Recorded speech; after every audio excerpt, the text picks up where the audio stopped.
योग सार टीका योगेंद्र देवनी रचना गाथा नंबर 75 चर्चा चाले छे। पोते ज जीन छे ए अनुभव मोक्षनो उपाय छे। जे जीन ते हूँ तेज हूँ कर अनुभव निर्भ्रांत। हे योगी शिव हेतु ये अन्य न मंत्र न तंत्र उपाय। बीजा कोई मंत्र तंत्र एनो उपाय नहीं। मोक्षनो उपाय पोताना आत्मा अनुभूति सिवाय बीजू कहीं है नहीं। एना सिवाय कशुं नहीं एम। बीजो कोई उपाय है ज नहीं एम। बरोबर। आगळ एनी चर्चा थई कि नवा कर्मनु न आववुं अने जूना बांधेला कर्मनु खरी जवुं ते ज मोक्षनो उपाय छे। अविपाक निद्रा सविपाक निद्रानी काले चर्चा करी थी। बरोबर। सो अहम मंत्र द्वारा पोतानी अंदर ए ज भावना भाववी कि हूँ ज परमात्मा छूँ। मारो कोई संबंध रागादी भावों साथे पुण्य पाप साथे के कोई प्रकारना कर्म अथवा मन वचन कायानी क्रिया साथे नहीं। हूँ परम निर्मल मारा स्वभाव में रहनारो छूँ। वास्तव में जे कोई अरहंत ने सिद्ध परमात्मा ने बराबर ओळखे छे ते आत्माना द्रव्यगुण पर्याय ने बराबर जाने छे। पर वस्तु तरफथी दृष्टि संकोचीने पोताना ज आत्मा पर दृष्टि स्थिर करी राखवाथी आत्मानु ध्यान थाय छे। ए कार्य खास करवा योग्य मानवामां आव्युं छे। पोतानुं ध्यान ए ज कार्य करवा योग्य छे। ए ज स्वानुभवनी कला छे। ए ज तंत्र छे। ए ज मंत्र छे। बीजो कोई मंत्र नहीं जेनाथी आत्मा मुक्ति प्राप्त करी शके। आ स्वानुभव सिवाय बीजो कोई मंत्र नहीं कि जे मंत्र थी मुक्ति प्राप्त थाय। मुक्ति प्राप्त करवा माटे तो स्वानुभव ए ज एकमात्र उपाय छे। बहारनुं आचरण मन ने संकल्प विकल्पोथी खसेड़वा माटे आवश्यक छे। बहारनुं आचरण छे ए संकल्प विकल्प मनना जे छे एनाथी छूटवा माटेनो उपाय छे। परना कार्यों चिंतानो अभाव करवो जरूरी है। चिंता एटले एनु मनन चिंतन एनु जवाबदारी एनु नाम चिंता एटले फिकर नहीं चिंतन मनन एम। परना कार्यों चिंतानो अभाव करवो जरूरी है। तेथी पूर्ण अने शुद्ध आत्मध्यान माटे निर्ग्रंथ थवुं योग्य है। माटे निर्ग्रंथ थवानी जरूर है। बाह्य अने अंतरंग परिग्रहनो त्याग करी निर्जन स्थानों में ध्याननो अभ्यास करवो जरूरी है। आगळ कहे छे अनेकांतना ज्ञानथी विभूषित रहेवुं कि पर्यायनी अपेक्षाए हूँ कर्म सहित छूँ अशुद्ध छूँ अने द्रव्यनी अपेक्षाए कर्म रहित सिद्ध छूँ। अनेकांत एटले अनेकांतनो अर्थ एवो छे कि एक द्रव्यना अनेक गुणों छे अनंत गुणों छे तो ए बधा गुणोनुं एक अंत तो केटला अंत थया एक द्रव्यना अनेक अंत। बरोबर। तो अनेकांतनी कबूलात एटले एक द्रव्यमां एक सिवाय वधार गुणों छे एनी स्वीकार कबूलात ए अनेकांत। अने एकांत आ बधा अनेक गुणों एक द्रव्य है एम स्वीकार नाम एकांत। तो सम्यक अनेकांत और सम्यक एकांत मिथ्या अनेकांत और मिथ्या एकांत। एक द्रव्यना बधा गुणों है एम मिश्र करी नाखवुं ए मिथ्या अनेकांत। अने आ बधा द्रव्यों एक आत्मा द्रव्य है एना बदले एकना करता बधा द्रव्यों मानवा ए मिथ्या एकांत। ख्याल आवे छे के नहीं एम। तो सम्यक अनेकांत सम्यक एकांत ए मोक्ष मार्ग माटे जरूरी है। और मिथ्या एकांत मिथ्या अनेकांत ए संसारनु कारण है। अनेकांतना ज्ञानथी विभूषित रहेवुं के पर्यायनी अपेक्षाए हूँ कर्म सहित छूँ अशुद्ध छूँ अने द्रव्यनी अपेक्षाए कर्म रहित शुद्ध छूँ। आ बंने एक साथे वाराफरती नहीं। शुं कह्युं? हूँ पर्याय अपेक्षाए अशुद्ध छूँ ए અને દ્રવ્ય અપેક્ષાએ શુદ્ધ છું એ બંને એક સાથે વારાફરતીની વાત નથી। આ અત્યારે અશુદ્ધ છું તારા હું શુદ્ધ નથી થોડી વાર પછી દ્રવ્ય અપેક્ષાએ શુદ્ધ થઈ એમ નહીં બંને એક જ સમયે। કારણ કે અનેકાંત એકાંત બે એક વાત એક સાથે છે। એક દ્રવ્યના અનેક ગુણ એનું નામ અનેકાંત। તો એકનો અભાવ છે તો એકાંત એકાંતના અનેકાંત બે સાથે વારાફરતી નહીં। શું કહ્યું? तो पर्यायનું સ્વરૂપ અને દ્રવ્ય સ્વરૂપ બે એ દરેક દ્રવ્યમાં એક સાથે છે વારાફરતી નથી। બોલાય વારાફરતી એ ભાષાની જ મર્યાદા છે। બધાનું એક સાથે કથન કરી શકાતું નથી એ ભાષાની મર્યાદા છે। ફરીથી બોલું અનેકાંતના જ્ઞાનથી વિભૂષિત રહેવું કે હું पर्यायनी अपेक्षाए कर्म सहित छूँ અશુદ્ધ છું અને દ્રવ્યની અપેક્ષાએ કર્મરહિત શુદ્ધ છું. બંને અપેક્ષાઓનું જ્ઞાન રાખીને પર્યાય દ્રષ્ટિથી ઉપયોગ ખસેડી લેવું. બંને અપેક્ષાઓનો સ્વીકાર કરવો અને ઉપયોગને પર્યાયથી ખસેડવાનો છે. પર્યાયનો અભાવ માનવાનો નથી. પર્યાય નથી એમ નથી કબૂલ કરવાનો. પર્યાયથી ઉપયોગ ખસેડવો. પર્યાયને જોડવામાં જોવામાં નહીં રહેવું. પર્યાયને જોવા જાણવાનું કામ છોડી દેવું અને દ્રવ્યને જોવા જાણવાનો પ્રયત્ન કરો. એનું નામ દ્રવ્ય અપેક્ષા. પર્યાયનો અભાવ છે એમ વાત નથી. શું કહ્યું? બરાબર. આપણે ઘેર લગન લઈને બેઠા હોઈએ તો એક બાજુ રહોડાની ધમાલ ચાલતી હોય, એક બાજુ વરઘોડિયા પહેણાવવાનું કામ શરૂ કરવાનું હોય, એક બાજુ જોન આવવાની હોય અથવા જોન વરઘોડો કાઢવાનો હોય અને મહેમાન આવતા હોય. આ બધું કામ એક સાથે ચાલે, વારાફરતી ચાલે, એક સાથે. બરાબર. હવે તમે ઘરના વડીલ છો એટલે તમે કહો ભાઈ રહોડામાં શું થયું, પેલાનું શું થયું, એટલે આજુબાજુવાળા શું કે ભાઈ તમે અહીં અત્યારે લગ્નનું ધ્યાન રાખો, એ બધું અમે એમ પાડીએ છીએ. એ તમારી જવાબદારી નથી એમ બોલો. તમે ના પાડી દીધી. તું ઘરનું જે વડીલ છે એના મનમાં એની ખબર નથી રસોડાનું કામ ચાલે છે, વરઘોડિયાને પહેણાવાના છે, મહેમાન આવે છે, આનું ઓમ છે, ફલાણાનું તેમ છે, બધી જવાબદારી એના મનમાં છે. પણ ધ્યાન ક્યાં કેન્દ્રિત કરવાનું? તાકે લગ્નમાં. શું કર્યું? પેલા બધાની ના છે ભાઈ લગ્નમાં. ભાઈ હું ના જાણું રસોડાનું શું થયું, મને ખબર નહીં, તમારે જાણો, તમારું કોમ જાણો, મારે તો લગ્નની જ જવાબદારી, બીજી નહીં. એમ બોલે? એમ ના બોલે ને મારી વાત. તો અહીંયા આગળ વાત એમ છે કે દ્રવ્ય અપેક્ષાએ અને પર્યાય અપેક્ષાએ બેનું જ્ઞાન છે. પર્યાય ઉપરથી ઉપયોગ હટાવી પર્યાયને જોવા જાણવાનું કામ બંધ કરી દ્રવ્યને જોવા જાણવાનું કામ કરવું. બસ આટલી જ વાત છે. પેલાની આ ભાવની વાત નથી. પોઈન્ટ સમજમાં આવે છે? બરોબર. ફરીથી બોલું. અનેકાંતના જ્ઞાનથી વિભૂષિત રહેવું કે પર્યાયની અપેક્ષાએ હું કર્મ સહિત છું, અશુદ્ધ છું અને દ્રવ્યની અપેક્ષાએ કર્મ રહિત શુદ્ધ છું. આ બે વાત સાથે બંને અપેક્ષાઓનું જ્ઞાન રાખીને કરવાનું શું? બંનેની સમજ સ્વીકાર કરવું શું? તો કે પર્યાય દ્રષ્ટિથી ઉપયોગ ખસેડી લેવો અને દ્રવ્ય દ્રષ્ટિમાં ઉપયોગ જોડવો. કરવાનું એ સમજવાનું બધું અને કરવાનું પર્યાય ઉપરથી ઉપયોગ ખસેડવો અને દ્રવ્યમાં ઉપયોગ જોડવો. એ મોક્ષ માર્ગનો ઉપાય છે. હવે જુઓ, હવે આટલી વાત થઈ આપણી. ફરીથી આપણે સમજો કે દ્રવ્ય ઉપર ઉપયોગ જોડવો અને પર્યાય ઉપરથી ઉપયોગ ખસેડી લેવો. કોની? પોતાની. કોની? પોતાની પર્યાય ઉપરથી ઉપયોગ ખસેડવો અને પોતાના દ્રવ્ય ઉપર ઉપયોગ જોડવો. એમ કરવાનું છે ને? બરાબર. હવે આટલી વાત તમે મનથી, લોજિકથી, તર્કથી, શાસ્ત્ર દ્વારા સમજી અને સ્વીકાર કરો પછી ઉપાય શરૂ થાય. એ પહેલાં તમે પ્રયત્ન નહીં કરો. તમે કબૂલ જ નથી કરતા તો પ્રયત્ન શી રીતે કરશો? આ વાત તમે માનવા તૈયાર નથી તો પ્રયત્ન કરશો? અને મોનો ક્યારે? સમજાય તો. સમજો ક્યારે? તર્કથી, શાસ્ત્રથી એનો વિચાર કરો, ચિંતન મનન કરો તો સમજાય. ને સમજાય તો તમે કબૂલ કરો અને કબૂલ કરો પછી ઉપાય શરૂ થાય. તો ઉપાય શરૂ થયા પહેલાંની જે બધી ક્રિયા છે એ વ્યવહાર ક્રિયા.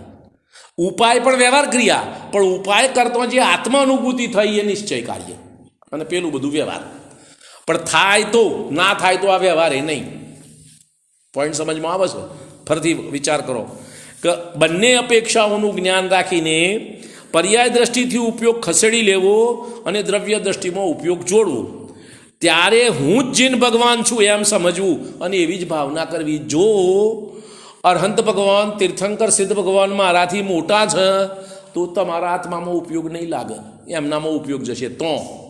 અને ત્યાં ઉપયોગ જાય તો પરમો ગયો તો તમને આત્માનુભૂતિ નહીં થાય, પુણ્ય બંધ ભલે થાય. આત્માનુભૂતિ કર્યા વગર તો બીજો કોઈ મોક્ષનો માર્ગ નથી. ભગવાનની ગમે તેટલી ભક્તિ કરો તો પણ મોક્ષનો માર્ગ નહીં પ્રાપ્ત થાય. ભગવાનની ભક્તિ કરતો કરતો એમની વાત સાંભળો ને આ મોનો ને આ કબૂલ કરો ને આ ઉપાય કરો તો ભગવાનની ભક્તિને વ્યવહારથી મદદગાર કહીએ, વ્યવહારથી ઉપાય કહીએ. આ કાર્ય કરો તો જે કરવા યોગ્ય છે, એ ના કરો તો કંઈ નહીં. બરાબર. તો કે ત્યારે હું જ જીન ભગવાન છું એમ સમજવું અને એવી જ ભાવના કરવી. ભાવના કરતો કરતો જ્યારે ઉપયોગવાન આત્મામાં એકમેક થઈ જશે એ બધું ઓટોમેટિક કાર્ય છે. તમે તો આ ભાવના કરો કે હું ભગવાન છું, મારો ભગવાન હું જ છું, મારી પર્યાયમાં ઉપયોગ ના જોડું. પરદ્રવ્યની તો વાત જ નથી, શરીરની વાત નથી. સંયોગોની વાત નથી, પોતાની પર્યાયની વાત નથી. પોતાની પર્યાય ઉપરથી ઉપયોગ ખસેડવાનો અને પોતાના દ્રવ્ય સ્વભાવમાં ઉપયોગ લઈ જવાનો અને આ ઉપયોગ મારે જોડવાનો છે એવી ભાવના કર્યા કરવી. એવી ભાવના કરતો ઓટોમેટિક તમારો ઉપયોગ તમારા આત્મા સ્વરૂપમાં તન્મય એકમેક થઈ જશે. એનું નામ સ્વાનુભૂતિ, એનું નામ સમ્યક દર્શન, એનું નામ મોક્ષ માર્ગ. જે સમજવું એ સમજો. બરોબર. જ્યારે એમ ભાવના કરતો જ્યારે ઉપયોગવાન આત્મામાં એકમેક થઈ જશે, મીઠાની કણીની જેમ પાણીમાં ઓગળી જાય તેમ ઉપયોગ આત્મામાં રમી જશે, ધ્યાતા ધ્યેયનો ભેદ મટી જશે અને અંસ્વાનુભવ થઈ જશે. ત્યારે દ્રવ્ય દ્રષ્ટિનો વિચાર પણ બંધ થઈ જશે. જ્યારે સ્વાનુભવ થશે તો પર્યાય દ્રષ્ટિના વિચારનો પહેલાં અભાવ કર્યો એમ દ્રવ્ય દ્રષ્ટિનો પણ અભાવ થઈ જશે. વિચાર વિકલ્પ નહીં રહે. સ્વાનુભૂતિ નિર્વિકલ્પાત્મક છે. બરોબર. એટલે 100% તો 100%નો અર્થ શું? પૂરેપૂરોનો શું અર્થ? પૂરેપૂરો જ્યારે થાય તારા મારી વાત સાંભળ, હું તને સમજાવું. 1 કિલો ગોળનો રવો મૂક્યો છે, 1 કિલો ગોળનો, એમાંથી ત્યાં કટકો ચાખ્યો, પૂરેપૂરાનો સ્વાદ આવ્યો? પૂરેપૂરાનો આવ્યો? શું કહેવાય? ના કહું? આવ્યો ને? ત્યાં કિલો ખાઈ ગયો તો એ પૂરેપૂરાનો સ્વાદ છે ને.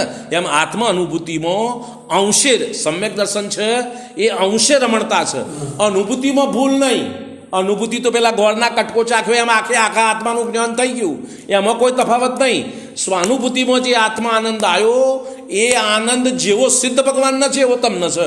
ફરક નહીં, ઓછા વત્તાનો ફરક, જાતમાં ભેદ નહીં. જેમ ગોળનો તમે કટકો ચાખ્યો, એ ગોળના કટકાનો સ્વાદ અને આખા 1 કિલો ગોળનો બધો એક જ સરખો, કોઈ ફરક નહીં. ફરક સમજ પડે છે ને વાતમાં? એટલે પૂરેપૂરાનો શું અર્થ કરવો વિચારવાનો.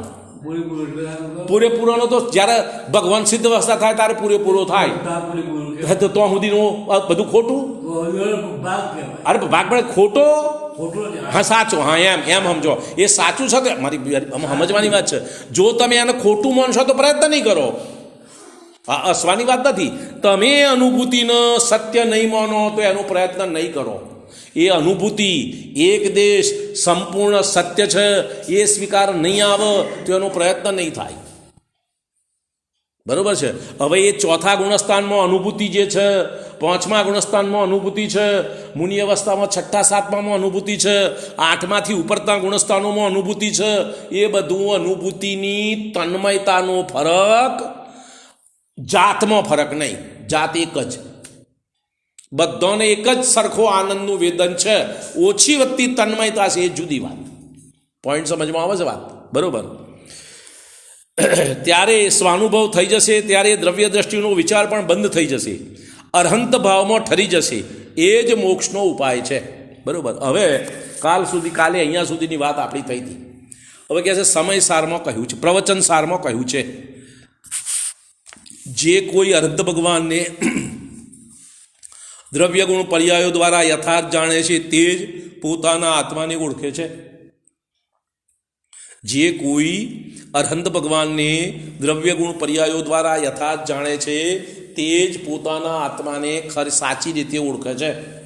હવે અહીં આપણે એમ કહ્યું કે તમે ભગવાન આત્મા તમે શું એમ માનો. અહીં આગળ છે કે અરહંત ભગવાનના દ્રવ્ય ગુણ પર્યાયને જે જાણે છે એ પોતાના દ્રવ્ય ગુણ પર્યાયને જાણવામાં સાચું શું? બેમાંથી કયું વાત સત્ય એમ આપણને લાગે, પણ આ તફાવતમાં વાતમાં કોઈ ભૂલ નથી. સમજવાનો ફરક છે. વિચારીએ આપણે. જુઓ, મને તાવ આવ્યો અને તમને ભૂતકાળમાં તાવ આવ્યો ત્યાંનો તમને અનુભવ છે. એટલે તમે મારી પાસે આવ્યા, શું થયું ભાઈ? તાવ આવ્યો, આમ છે તેમ છે. તો તમે મને જેવું વેદન થાય છે એનું બરોબર વર્ણન તમે કરો છો. ઓમ થાય, આ પ્રમાણે થાય, તમે ઓમ કરજો, તેમ કરજો. તમે શી રીતે કર્યું? મારા તાવનું, મને જે તાવનું વેદન થઈ રહ્યું છે એનું તમે અનુભવ કરો છો? તમે શી રીતે કર્યું? તમને અનુભવ તો છે નહીં, તો તમે કેવી રીતે કહ્યું?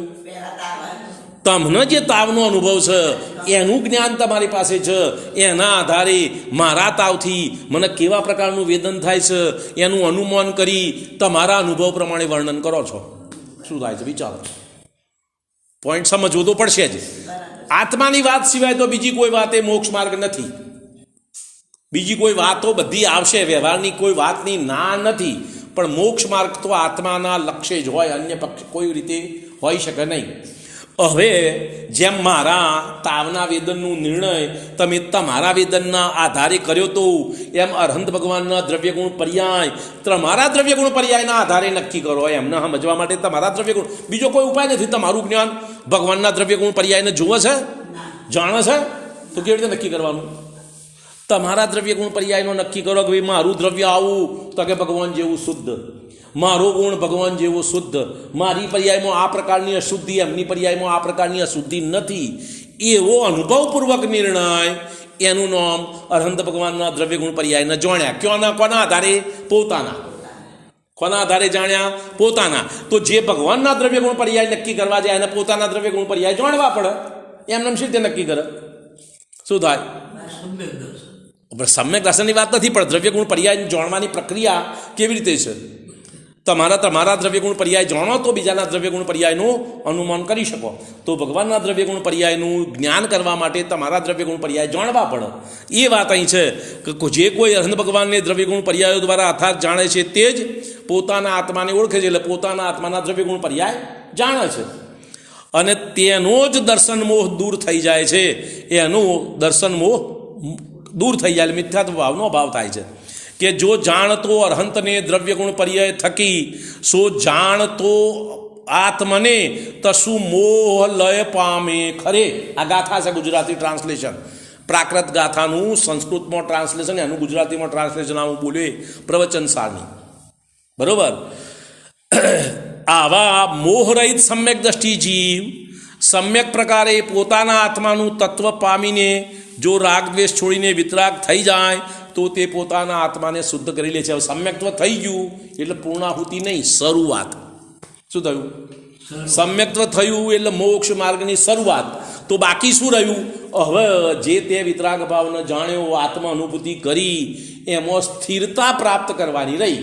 એમાં સ્થિરતા પ્રાપ્ત કરવું એ મોક્ષ, અને સ્થિરતા પ્રાપ્ત કરવાનો પ્રયત્ન કરવું એનું નામ મોક્ષ માર્ગ. જો તમારા પોતાના જ્ઞાનનો ઉપયોગ તમારા આત્મામાં સ્થિર થઈ જાય એનું નામ મોક્ષ, અને પોતાના જ્ઞાન ઉપયોગને પોતાના આત્મામાં સ્થિર કરવાના પ્રયત્નો કરે એનું નામ મોક્ષ માર્ગ. હવે પ્રયત્ન કોણ કરી શકે? જેની એક વખત અનુભવ કર્યો છે, જેને સમ્યક દર્શન થયું છે, જેના આત્માનો પ્રયત્ન કરે સફળ થાવ. મારી વાત તો ખબર, જે કાર્ય મેં કોઈ દાડો કર્યું જ નથી એ જાણ્યા વગર કરું તો હું સફળ થવું? ના થાય. કેવી રીતે થાય? વિચારો. તુક્કા લગાવવાથી કોઈ કામ નહીં થાય. એટલે જે જીવોએ પોતાના આત્માનો અનુભવ એક વખત કર્યો નથી એ સ્થિરતા કેવા કરશે? હે? અરે સમ્યક દ્રષ્ટિ ના થાય કે મોક્ષ માર્ગી ના થાય? હા, તે સમ્યક દર્શન વગર કોઈ મોક્ષ માર્ગી ના થાય. ન્યાય એમ છે. હા, તે એમ નહીં, આમ ન્યાય એમ છે કે સમ્યક દર્શન ના થાય તો હજી કોઈ જીવ મોક્ષ માર્ગી નહીં, શાસ્ત્ર એમ કે છે. હા, તે એમ જ વાત છે ને, સત્ય તો એમ જ છે. સમ્યક દર્શન પ્રાપ્ત ના કરે ત્યાં સુધી કોઈને મોક્ષ માર્ગ શરૂ થાય નહીં. નિયમ જ એમ. બરોબર. હવે 76મી ગાથા કહે છે, આત્માના ગુણોની શુદ્ધ ભાવના કરો. 2, 3, 4 ને 5, 6, 7, 5 ને 4 તવ ગુણયુક્ત પરમાત્મા કરતું એ નિર્ધાર કે તે આત્માને 2, 3, 4, 5, 9, 7, 6, 5 અને 4 ગુણ સહિત જાણો. તે પરમાત્માના અથવા આત્માના લક્ષણ છે.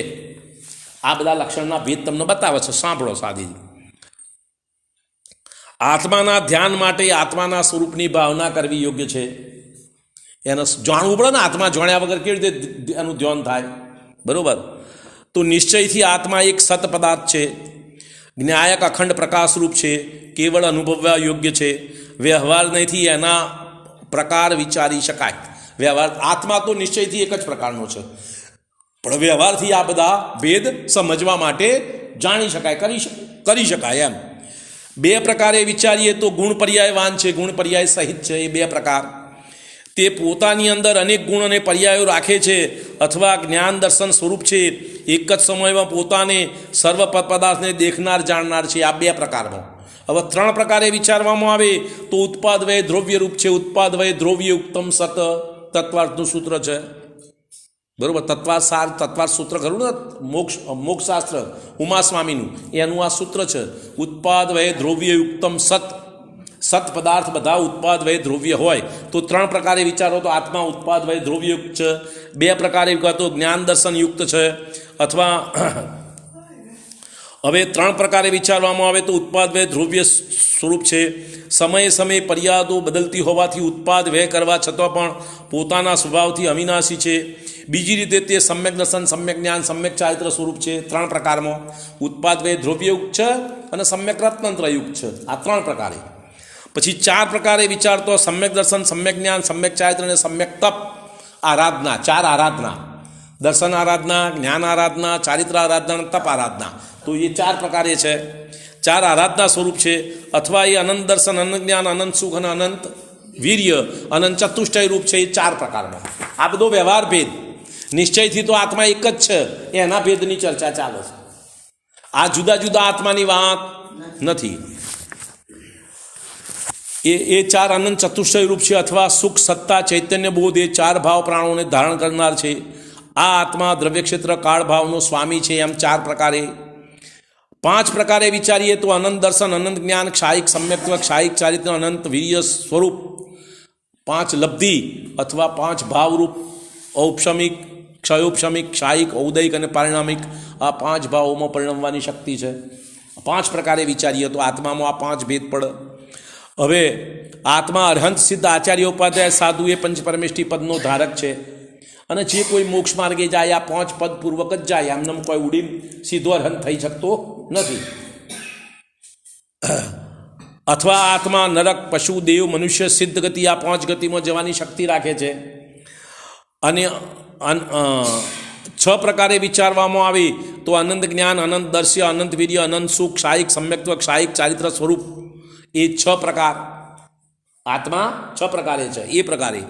અથવા પૂર્વ, પશ્ચિમ, દક્ષિણ, ઉત્તર એ 4 દિશા અને ઉપર નીચે 6 દિશાઓમાં જવાની શક્તિવાળો છે.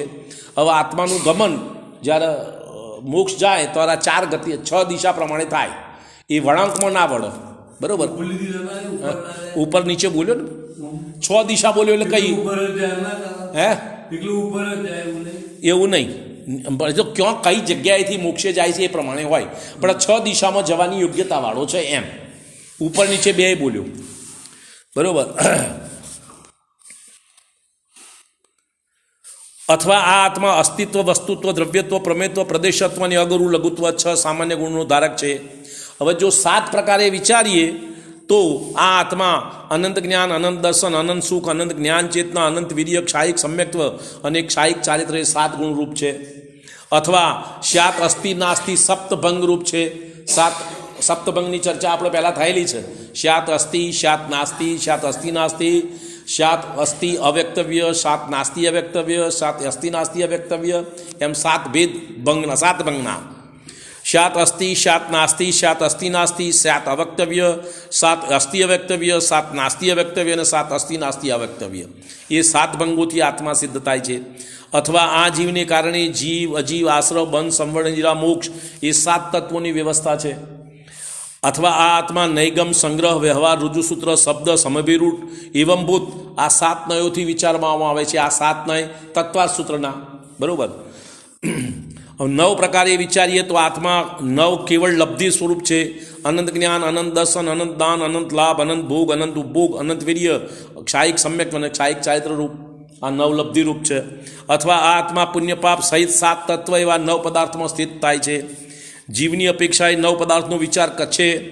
આ રીતે આત્માને અનેક ગુણ તથા સ્વભાવવાળો વિચારવું, જેથી વસ્તુનો વિચાર સંભાવથી થાય. હવે આત્માના બધા પ્રકારનો વિચાર તમે કરો તો કોઈ પણ પ્રકારના રાગ દ્વેષનો ક્રમે ક્રમે અભાવ થાય. એમ આ સંભાવ થાય. બરાબર. આ રીતે આત્માને અનેક ગુણ તથા સ્વભાવવાળો વિચારવો, જેથી વસ્તુનો વિચાર સંભાવથી થાય. રાગ દ્વેષ અને સંસારિક વિકલ્પો જીતી શકાય. ગુણોની ભાવના કરતાં કરતાં જ સ્વાનુભવની શક્તિ આવે. બીજી વાત સાંભળજો, આ જાદુ મંત્રનો ખેલ નથી. મોક્ષ માર્ગની પ્રાપ્તિએ ક્રમબદ્ધ પ્રગતિ. શું કહું છું? ક્રમબદ્ધ પ્રગતિ તમારી મનમાંની ઝડપે નહીં. તમારે આજના જ સમ્યક દર્શન લઈ લેવું છે, આજના જ મોક્ષ લઈ લેવું છે એમ નહીં. યોગ્યતા અનુસાર પ્રગતિ ખરી, ક્રમબદ્ધ પ્રગતિ યોગ્યતા અનુસાર. શું પ્રક્રિયા છે સામાન્ય સ્વરૂપ તમે સમજો. દાખલા તરીકે અમે 7 તત્વનો વિચાર કરવા લાગ્યા, જૈન ધર્મને માન્યો, ભગવાનની 7 ધર્માયતનોની પૂજા ભક્તિમાં લાગ્યા, એમ ક્રમે ક્રમે તમારા મિથ્યાત્વ મંદ પડતું જાય. કુદેવોની ભક્તિ પૂજાથી મિથ્યાત્વ મજબૂત થાય. બરોબર સમજો વાત. ફરતી કહું છું, કુદેવોની અરહંત સિદ્ધ આચાર્ય વિતરાગ દેવો સિવાયના કોઈ પણ પ્રકારના રાગી દ્વેષી દેવોની તમે ભક્તિ કરો તો મિથ્યાત્વ મજબૂત થાય. મિથ્યાત્વ મજબૂત છે ત્યાં સુધી મોક્ષ માર્ગ નથી. બરોબર. હવે વિતરાગ દેવોની ભક્તિ પૂજા કરો અને રાગી દ્વેષી દેવોની પૂજા ભક્તિ છોડી દો તો ક્રમે ક્રમે ધીમે ધીમે તમારું મિથ્યાત્વ મોરું પડે. જેમ જેમ મિથ્યાત્વ મોરું પડે એમ તત્વ રુચિ જાગ્રત થાય, શાસ્ત્રની રુચિ જાગ્રત થાય, આત્મ તરફ અભિગમ શરૂ થાય. એમ કરતાં કરતાં ધીમે ધીમે શાસ્ત્ર સ્વાધ્યાય શરૂ થાય, તત્વ વિચાર શરૂ થાય, ચિંતન મનન શરૂ થાય. એમ કરતાં કરતાં મિથ્યાત્વ ઓર વધારે મોરું પડે, મંદ થાય. આ ક્રમસર પ્રયત્નથી ક્રમે ક્રમે મિથ્યાત્વ મંદ પડતું પડતું એક વખતે અભાવ થાય ત્યારે સમ્યક્ત્વ થાય. આ ક્રમબદ્ધ પ્રક્રિયા છે, ઝડપી નહીં. યોગ્યતા અનુસાર. કેટલી ઝડપ? યોગ્યતા અનુસાર. હે શું છે? અરે યોગ્યતા અનુસાર કહ્યું એટલે બધાની વાત આવી ગઈ ને. જેની જે યોગ્યતા છે એ પ્રમાણે ઝડપ હોય. તમારી ઈચ્છા પ્રમાણે ઝડપ નહીં. હા, પણ માર્ગ આ છે, આ સિવાય બીજો રસ્તો નથી એમ સમજો. વસ્તુ આ છે, આ પ્રમાણે ક્રમસર તમે ધીમે ધીમે તમારા કાર્યોને જે પ્રમાણે યોગ્યતા અનુસાર ફેરવતા જાઓ, લગાવતા જાઓ, એમ એમ ક્રમે ક્રમે તમારું મિથ્યાત્વ મોરું પડે તો તમારું જો જ્ઞાનનો ક્ષયોક્ષમ તો તમારો મારો બરોબર છે જોઈએ એટલો આ સમ્યક દર્શન પ્રાપ્ત કરી શકીએ એટલો મારો તમારો ક્ષયોક્ષમ તો જ્ઞાનનો ઉગાડતો છે. એમાં ખોમી નથી. ખોમી મિથ્યાત્વ નડે છે. આપણે એ જ્ઞાનનો ઉપયોગ બીજે કરીએ છીએ, આત્મલક્ષ્ય કરતા નથી. એમ તકલીફ છે. આત્મલક્ષ્ય કેમ નથી કરતા? મિથ્યાત્વ છે. તો મિથ્યાત્વ મોરું પાડવાનો ઉપાય આ માર્ગમાં લાગ્યા રહેવું. જાદુ બંતરથી કામ નથી. બરોબર.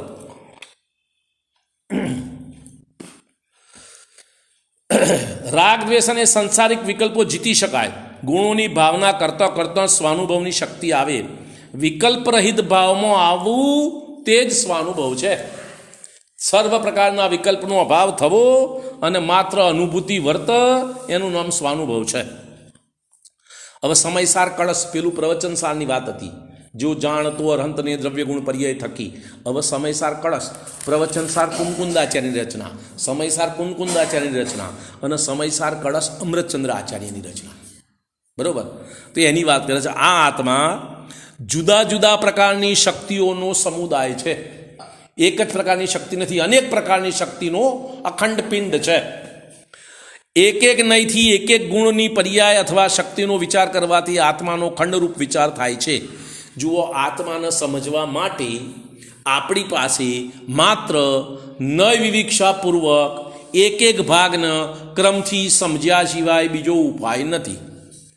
હવે એ ક્રમથી સમજ્યા અને આત્મા અખંડ છે એમ ધ્યાન રાખી એ ખંડ ખંડ રૂપ આત્માને માનવો નહીં. સમજમાં આવે છે વાત? જો અપરથી બોલું. એક એક નયથી એક એક ગુણની પર્યાય અથવા શક્તિનો વિચાર કરવાથી આત્માનો ખંડરૂપ વિચાર થાય છે. ટુકડા ટુકડાનો વિચાર થાય. પણ વિચાર થઈ ગયા પછી આ ખંડ ખંડના વિકલ્પો છોડી અખંડ એક આત્મા રૂપ પોતાનું સ્વરૂપ છે એમ ચિંતન મનન કરવું, એમ વાત છે. તેથી ખંડરૂપ વિચાર છોડીને હું મને આવો અનુભવું છું એ અખંડ છે. તો પણ અનેક ભેદવાળો છે, એક છે, પરમ શાંત છે, નિશ્ચય છે, ચેતનમય જ્યોતિ સ્વરૂપ છે. પેલી વાત કરી હતી ને, પર્યાય છે, દ્રવ્ય સ્વભાવ છે, પણ પર્યાયનું લક્ષ્ય છોડી દ્રવ્ય સ્વભાવનું લક્ષ્ય કરવાનું છે. એમ મારા આત્મામાં જુદા જુદા ગુણો છે, જુદી જુદી પર્યાયો છે, છતાં પણ હું એક અખંડ એક દ્રવ્ય છું. તો જે અખંડપણું છે એના ઉપર ઉપયોગ લગાવવાનો છે, એમ વાત છે.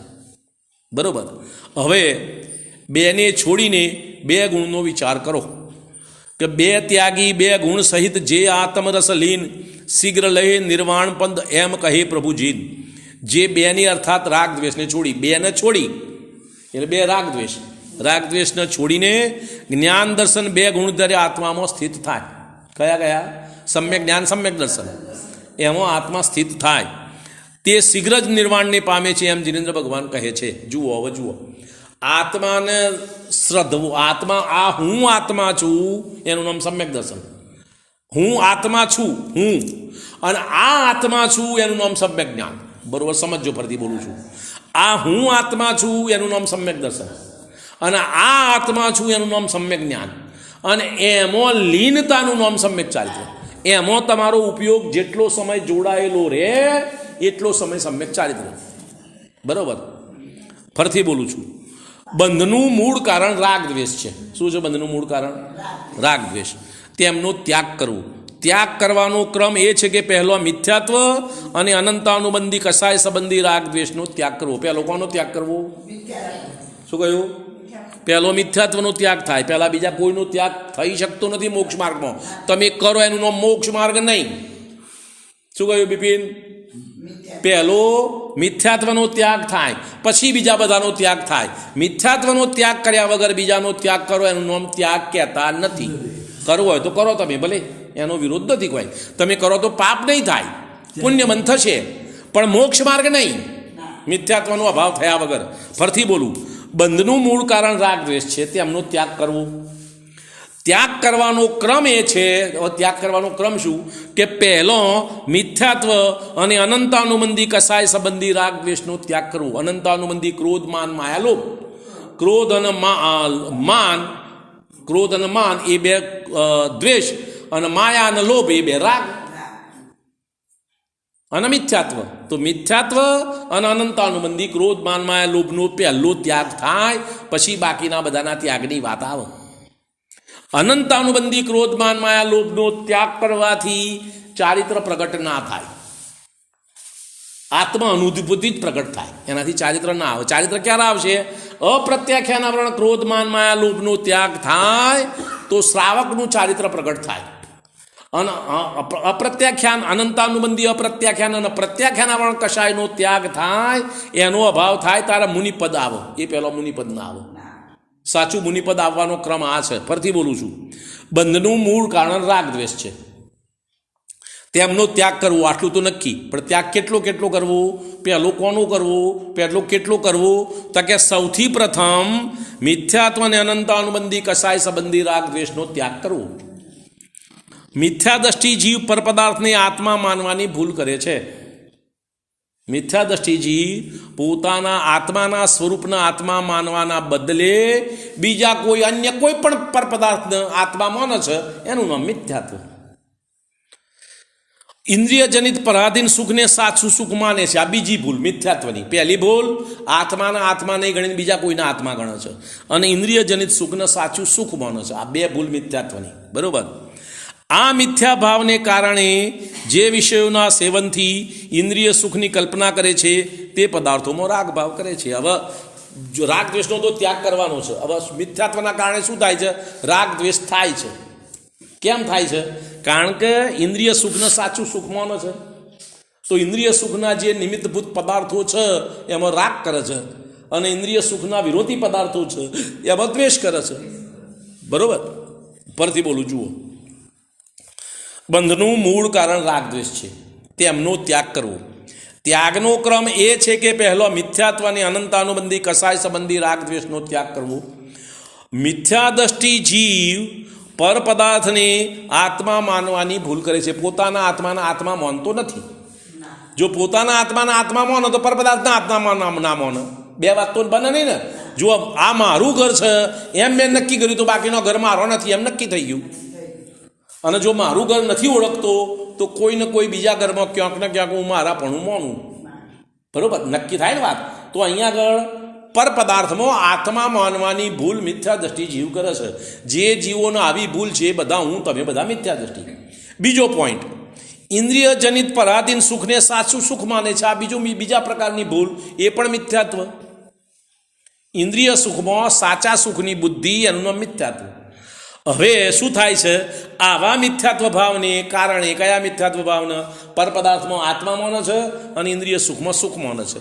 એવા મિથ્યા ભાવના કારણે જે વિષયોના સેવનથી ઇન્દ્રિય સુખ માને છે, કલ્પના કરે છે, તે પદાર્થોમાં રાગભાવ કરે છે, જેનાથી ઇન્દ્રિય સુખ પ્રાપ્ત થાય એવા નિમિત્તોમાં. અને જેનાથી વિષયો ભોગોમાં હાનિ થાય, વિરોધ થાય, તે જે વિષયો રૂચતા નથી તેમના પ્રત્યે દ્વેષ કરે છે. બરોબર. આ મૂળ ભાવ પરિણામ મિથ્યાત્વના અનંતાનુબંધીના મૂળ ભાવ આ છે. હવે જે રાગ દ્વેષ છે એમાંથી 4 ભેદ કરે છે. રાગ દ્વેષના 4 કષાયમાંથી લોભ માયાને તથા 9 નો કષાયમાંથી હાસ્ય, રતિ, સ્ત્રીવેદ, પુરુષવેદ, નપુંસકવેદ, આ 5 નો કષાયની રાગ કહે છે. તો 4 કષાય જે છે એમાં અનંતાનુબંધી લોભ, અનંતાનુબંધી માયા, અપ્રત્યાખ્યાન લોભ, અપ્રત્યાખ્યાન માયા, પ્રત્યાખ્યાન લોભ, પ્રત્યાખ્યાન માયા, સંજલન લોભ, સંજલન માયા, 8 થયા ને. બરોબર. પછી 9 નો કષાયમાંથી હાસ્ય, રતિ, સ્ત્રીવેદ, પુરુષવેદ અને નપુંસકવેદ, આ 5 અને પેલા 8, 13. આ 13 પ્રકારના રાગ અને બાકીના 12 પ્રકાર વધ્યા 25 કષાયમાંથી એ દ્વેષ. 25 કષાય છે. અનંતાનુબંધી, અપ્રત્યાખ્યાન, પ્રત્યાખ્યાન, સંજલન, ક્રોધ, માન, માયા, લોભ એ 16 અને 9 નો કષાય 25 છે. એમાંથી આ 13 એ રાગનો પ્રકાર છે અને બાકીના જે રહ્યા એ દ્વેષ. બાકીના 12 કયા રહ્યા? ક્રોધ અને માન, અનંતાનુબંધી, અપ્રત્યાખ્યાન, પ્રત્યાખ્યાન ને સંજલન. એ ક્રોધ માન એટલે 8 અને પેલા પહોંચાઈ ગયા 9 નો કષાયમાંથી બાકી 4 રહ્યા, એ 4 નો કષાય. એમ 8 અને 4 12 દ્વેષ. બરોબર. અરતિ, શોક, ભય, જુગુપ્સા એ 4 નો કષાયને દ્વેષ કહે છે. અનંતાનુબંધી સંબંધી રાગ દ્વેષ. હવે આટલો ભેદ કર્યો. હવે અનંતાનુબંધીમાં રાગ દ્વેષ 2, ક્રોધ, માન, માયા, લોભ, રાગ દ્વેષ આવી ગયા. ક્રોધ, માન, માયા, લોભ 2 બધું અનંતાનુબંધીમાં ગણીએ તો રાગ દ્વેષ આવી ગયું ને. તો અનંતાનુબંધી રાગ એટલે અનંતાનુબંધી માયા અને લોભ, અનંતાનુબંધી દ્વેષ એટલે અનંતાનુબંધી ક્રોધ અને માન. પડી સમજ? તો રાગ દ્વેષ 2 આવી ગયા અનંતાનુબંધી. તો અનંતાનુબંધી સંબંધી રાગ દ્વેષ, અપ્રત્યાખ્યાન સંબંધી રાગ દ્વેષ, પ્રત્યાખ્યાન સંબંધી રાગ દ્વેષ અને સંજલન સંબંધી રાગ દ્વેષ. આ રીતે રાગના 4 ભેદ. કયા? અનંતાનુબંધી, અપ્રત્યાખ્યાન, પ્રત્યાખ્યાન અને સંજલન. રાગ દ્વેષના આ 4 ભેદ. બરોબર. મિથ્યાત્વને અનંતાનુબંધી રાગ દ્વેષ મટાડવા માટે સમ્યક દર્શનની જરૂર છે. પહેલો અભાવ કોનો કરવાનો છે? મિથ્યા દર્શન અનંતાનુબંધીનો. મિથ્યા દર્શન અનંતાનુબંધીનો એનો અભાવ કરવા માટે સમ્યક દર્શનની જરૂર છે. મિથ્યાત્વને અનંતાનુબંધી રાગ દ્વેષ મટાડવા માટે સમ્યક દર્શનની પ્રાપ્તિ જરૂરી છે. આ સમ્યક્ત્વનો પ્રાપવાનો ઉપાય પોતાના આત્માના યથાર્થ સ્વભાવનું જ્ઞાન છે. પોતાના આત્માના સાચા સ્વરૂપનું જ્ઞાન એ આ મિથ્યાત્વ અને અનંતાનુબંધીના અભાવનો અને સમ્યક દર્શનની પ્રાપ્તિનો ઉપાય છે. એ સિવાય કોઈ પણ પ્રકારે સમ્યક દર્શનની પ્રાપ્તિ ના થાય. બરોબર. આ આત્મા જ્ઞાન દર્શન સ્વભાવનો ધારક છે. આત્માનો સ્વભાવ જ્ઞાન દર્શન સ્વભાવિક છે જ. સૂર્ય સમાન સ્વ પર પ્રકાશક છે, સર્વજ્ઞ છે. આત્મા સ્વ પર પ્રકાશક સ્વભાવી છે એટલે પોતાને પણ જાણી શકે ને પરને પણ જાણી શકે. ના જણાય એમ નહીં, જણાય જ. તું એના પર ધ્યાન નથી આપતો. જુઓ, આપણે 4 જણા રસ્તે જઈ રહ્યા છીએ તો એકને હાફ દેખાયો, 2 3 ના દેખાયો. તો નતો હાફ, તચમ ના દેખાયો. ઉપયોગ નતો ત્યાં. શું હતું? ઉપયોગ ત્યાં નતો. ઉપયોગ હોત તો દેખાત. એમ અત્યારે મારો તમારો બધા જીવોનો આત્મા દ્રવ્ય સ્વભાવે પણ છે, પર્યાય સ્વભાવે પણ છે. દ્રવ્ય સ્વભાવે શુદ્ધ પણ છે, પર્યાય સ્વભાવે અશુદ્ધ પણ છે. પણ તમારો ઉપયોગ જો જોડાય એ જણાય, ના જોડાય તે ના જણાય એમ છે. નથી જણાતો એમ નથી. તમારું ત્યાં લક્ષ નથી એટલે નથી દેખાતું. પોઈન્ટ સમજમાં આવે છે વાત? બરોબર. મિથ્યાત્વ અને અનંતાનુબંધી રાગ દ્વેષ મટવાળવા માટે સમ્યક દર્શનની પ્રાપ્તિ જરૂરી છે. આ સમ્યક્ત્વ પામવાનો ઉપાય પોતાના આત્માના યથાર્થ સ્વભાવનું સાચા સ્વરૂપનું જ્ઞાન છે. એ જ્ઞાન કરો, સાચો આત્મા તમારા જ્ઞાનમાં આવે તો એ આત્મા તરફ તમને એકત્વ મમત્વ થાય અને બીજા તરફથી એકત્વ મમત્વ છૂટે. એનું નામ સમ્યક દર્શન. આત્મામાં તમારું હું પણ જાગ્રત થાય અને બીજામાંથી હું પણનો અભાવ થાય. એનું નામ મિથ્યાત્વનો અભાવ. બરોબર. આત્મા સૂર્ય સમાન સ્વપર પ્રકાશક છે, સર્વજ્ઞ છે, સર્વદર્શી છે, પૂર્ણ વિતરાગ છે, પૂર્ણ આનંદમન છે, સ્વયં પરમાત્મા રૂપ છે. આવો આત્માનો સ્વભાવ છે. એ તમે તમારા આત્મા આવા પ્રકારનો છે એવું શાસ્ત્રો દ્વારા, સમજ દ્વારા, લોજિકથી, તર્કથી, અનુમાનથી, ચિંતન મનનથી નક્કી કરો, પછી પ્રયત્ન શરૂ થાય.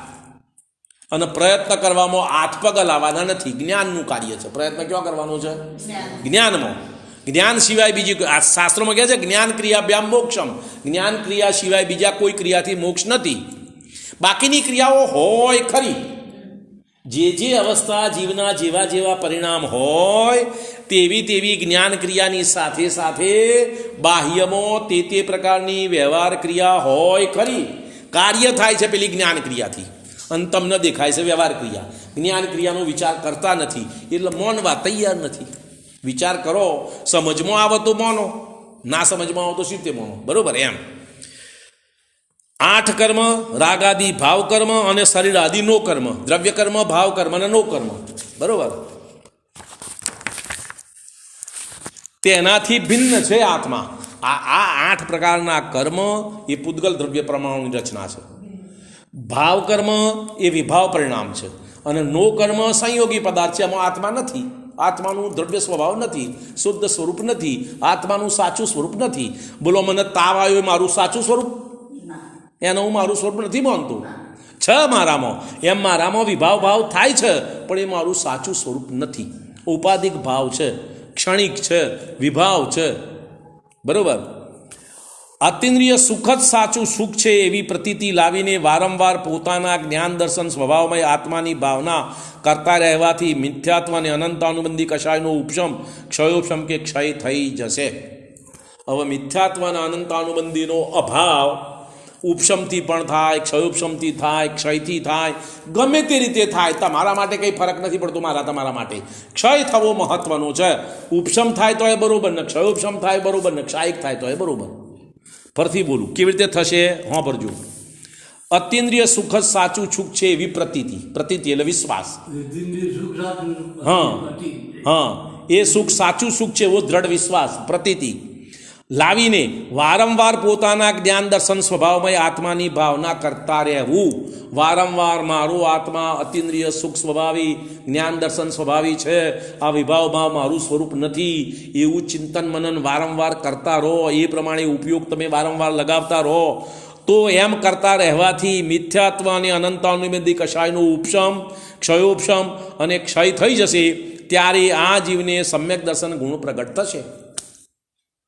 બરોબર? અન્ય ઉપાય બીજો કોઈ પણ જગ્યાએ બીજો ઉપાય નહીં આવે. શાસ્ત્ર તમે શાંતિથી વાંચો. બરોબર? સમય થઈ ગયો છે, આગળની વાત કરો.